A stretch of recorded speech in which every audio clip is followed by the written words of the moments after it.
Miriam Defensor Santiago, Judge, Cabinet Secretary, Senator.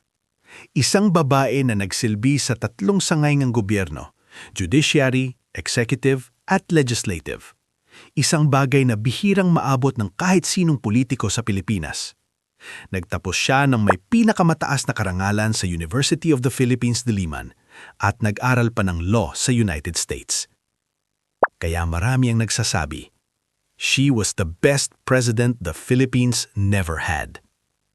Pero kung ganun, bakit hindi siya naging presidente? 1992, tumakbo laban kay Fidel V. Ramos, natalo. 1998, tumakbo laban kay Joseph Estrada, natalo rin. 2016, tumakbo laban kay Rodrigo Duterte, natalo. At dito ka mapapaisip.